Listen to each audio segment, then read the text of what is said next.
ca la tàllal loxoom moom Mawlaaya Cheikh Ahmed ibnu Mohamed Tijani Chérif. Mawlaaya Cheikh Tijani tendit sa main et remit au détenteur de la vision intérieure le secret surnommé Sirul Kubra.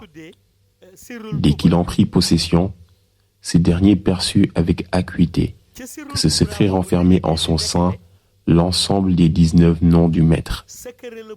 Une révélation aussi grandiose ne pouvait qu'éveiller en lui un profond questionnement. Quel usage devrait-il faire de ce trésor d'une portée incommensurable?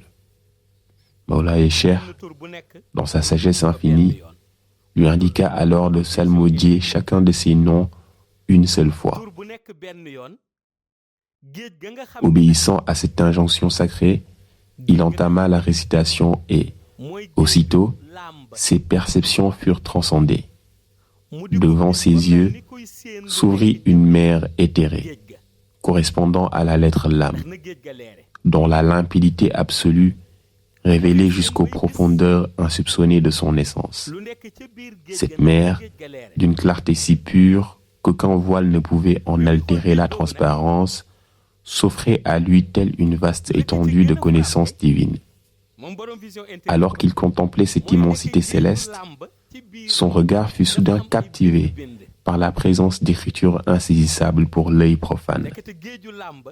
Il comprit alors que l'objectif n'était pas seulement de s'attarder sur le mouvement des vagues lumineuses, mais bien d'accéder au mystère contenu dans les inscriptions sacrées nichées au cœur de cette mer spirituelle. Cette prise de conscience marqua l'instant où il mesura toute la profondeur du Sirul Kubra, qui s'était révélé être la clé lui ayant permis d'accéder à cette vision transcendante. Plongeant plus profondément dans sa contemplation, il distingua enfin les lettres divines qui s'inscrivaient dans la mer du Lam. Bismillahir Rahmanir Rahim. Allahumma salli wa sallim ala ayni rahmati rabbaniyati wal yaqutati al mutahaqiqati haitati bi markazi al fuhumi wal maani wa nuri al akwani al mutakawwinati al azami sahibi al haqqi rabbani al barqi al assa'i bi muzuni al arbahi al mali'ati li kulli muta'aridin min al buhuri wal awani wa nurika allami alladhi malakta bihi kawnaka haitati bi amkinati al makani. اللهم صل وسلم على عين الحق التي تتجلى منها أرس الحقائق عين المعارف الأحوم صراطك طام الأصخم. اللهم صل وسلم على تلحة الحق بالحق كنز الأعظم إفادتك منك إليك إهتة نور المتلسم صلى الله عليه وعلى آله صلاة تعرفنا بها إياه.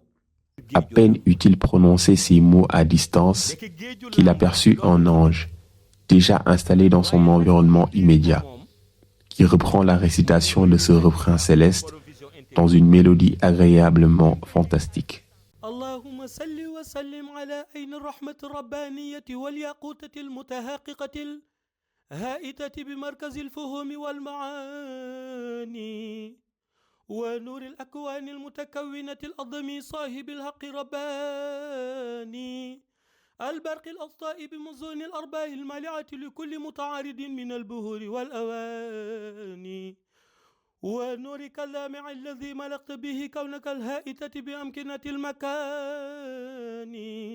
اللهم صل وسلم على عين الحق التي تتجلى منها أرس الحقائق عين المعرف الأقوم صراطك طام الأطم. اللهم صل وسلم على تلأة الحق بالحق كنز الأعظم إفادتك منك إليك عاتة نور المتلسم صلى الله عليه وعلى آله صلاة تعرفنا بها إياه. Lumière bee ko daaneel. Ce qui est plus envoûtant ne réside pas uniquement dans la psalmodie de l'ange, dont la voix mélodieuse et l'articulation inimitable transcendent toute tentative d'imitation, mais plutôt dans l'être qui s'est manifesté à travers ses récitations. Cet être, d'une majesté inégalée, vêtu d'une djellaba blanche éclatante, resplendit d'une lumière si intense qu'aucun regard humain n'en a jamais contemplé de semblable. Son vêtement, tissé non pas de fils ordinaires, mais de rayons lumineux, défie toute perception matérielle. Aucun fil n'est visible, car chaque couture est remplacée par une pure émanation de lumière. Sa prestance est saisissante. La coupe nette de son djellaba épouse parfaitement ses épaules, sans qu'aucune irrégularité ne trouble l'harmonie de sa silhouette. Sa longueur, savamment ajustée, s'étend gracieusement le long de son corps et s'arrête juste avant ses talons. Sans jamais effleurer la mer, chacun de ses pas libère des éclats lumineux, dont l'intensité engendre des vagues mystiques au sein de la mer de l'âme. Contempler sa stature suffit pour saisir l'incomparable sainteté qui l'habite. Ses yeux, semblables aux faisceaux lumineux de projecteurs célestes, éblouissent ceux qui les croisent. Sa barbe irradie, tandis que l'aspect le plus fascinant de sa chevelure réside dans sa configuration surnaturelle. Chaque mèche est suspendue dans un équilibre mystérieux, maintenue en l'air par un vide comblé de lumière. Ses angles, d'une pureté éclatante, reflètent la même perfection que ses doigts.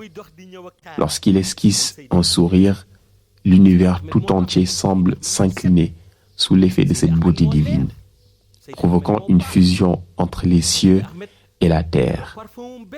Il suffit d'inhaler son parfum pour ressentir une félicité incommensurable, tant ce sillage exquis est imprégné d'une essence céleste. Le simple fait de le contempler, d'observer son front rayonnant, sa barbe éclatante et ses cheveux lumineux, constitue une extase spirituelle. L'être sublime ainsi décrit provient de la mer d'Alif et de celle de l'âme. Bien que son arrivée soit attendue depuis la mer de l'âme, son essence profonde découle du propriétaire de Alif. Car celui qui détient la connaissance intérieure par la grâce du Sirul Kubra sait que le maître de la mer d'Alif, Mawlaya Cheikh Ahmed Tijan, puise dans l'océan infini de la mer de l'âme, domaine du prophète Seydi Ahmed, paix et salut sur lui. Ainsi, lorsque cet être apparaît dans toute sa splendeur, sa sainteté, sa lumière, sa miséricorde et son parfum inégalable, la Hadratul Ilahiyya l'honore avec le Tayyib il-Mutayyab, un parfum divinement béni. Son hospitalité est telle que, sans qu'il ait besoin de prononcer un mot, tout être doué de discernement comprend instantanément qu'il est le meilleur de toute la création. Sa démarche, posée, fascine par son équilibre parfait. Il ne cherche pas à ralentir son pas, mais son allure naturelle est empreinte d'une majesté solennelle, révélant une détermination inébranlable, un engagement total et un caractère immuable. Cette démarche, loin d'être anodine, confère des bienfaits à l'ensemble de l'univers. Lorsque ces pas résonnent sur la mer de l'âme, leur écho vivifie et insuffle une force nouvelle à tout ce qui existe aux alentours. Lorsqu'il se dirige vers le détenteur de la vision intérieure, celui qui détient Alif l'intercepte pour le présenter en usant de la sourate Yasin. Bismillahirrahmanirrahim, Yasin wal Qur'anil Hakim. Par cette récitation, Mawlaya Cheikh Ahmed Tijani Chérif introduit celui qui dévoile, affirmant ainsi que ce qu'il apporte comme provision mystique est niché dans une autre mer, une mer que l'on aperçoit au loin, engorgeant la réalité Haoun qui s'apprête à se dévoiler.